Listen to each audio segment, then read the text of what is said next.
नमस्कार, मैं हूं आपके साथ अनुष्का और आप देख रहे हैं न्यूज समाचार जनता की आवाज। आइए रुख करते हैं आज की खास खबरों की ओर। शंकराचार्य स्वामी अविमुक्तेश्वरानंद सरस्वती ने पहलगाम हमले पर मोदी सरकार की चुप्पी और नाकामी पर सवाल उठाए हैं। उन्होंने कहा कि पानी रोकना जवाब नहीं, आतंकियों पर कड़ी कार्रवाई होनी चाहिए। चौकीदार से जवाबदेही मांगनी होगी। यह बयान सच्चाई का आलम है जो सत्ता को असहज कर सकता है। कुछ लोग इसे हिंदू विरोधी करार दे सकते हैं, लेकिन सच बोलने की हिम्मत को दबाया नहीं जा सकता। आइए देखते हैं आगे की रिपोर्ट संवाददाता अभिषेक दुबे के साथ। हमारे घर में कोई घटना होती है तो हम सबसे पहले किसको पकड़ेंगे? सबसे पहले तो चौकीदार को पकड़ेंगे ना, कि तुम कहाँ थे, क्यों ये घटना हो गई तुम्हारे रहते हुए, किस लिए तुमको रखा था। लेकिन यहां नहीं ऐसा हो रहा है।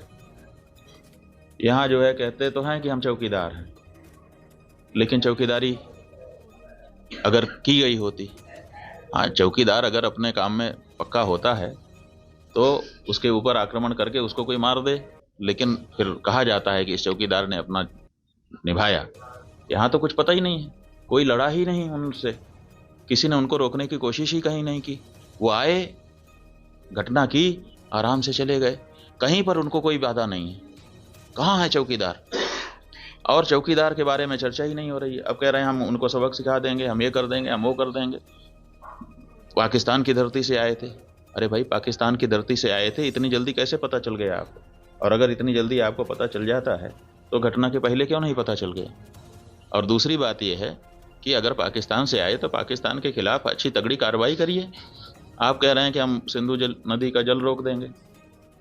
आपके पास जल को रोकने या उसको डाइवर्ट करके अपने ही यहाँ, अपने ही देश में रख लेने का कोई उपाय ही नहीं है। हमने विशेषज्ञों से पूछा कि अगर हम सिंधु नदी का जल पाकिस्तान में जाने से रोकना चाहते हैं तो हमारे पास क्या व्यवस्था है? उन्होंने कहा हमारे पास कोई व्यवस्था नहीं है। अगर हम आज से शुरू करें कि ऐसी व्यवस्था हम बना लें तो पैसा कितना लगेगा वो तो अभी पूछिए ही मत।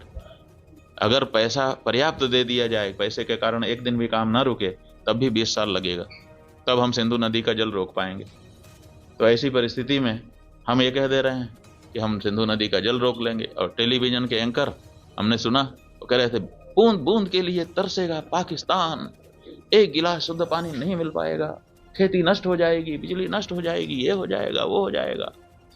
गजब बता रहे थे, ऐसा लग रहा था कि जैसे प्यास तो लग ही गई पाकिस्तान को अब। और इधर विशेषज्ञ बता रहे हैं कि हमारे पास पानी को रोक लेने का कोई उपाय ही नहीं है।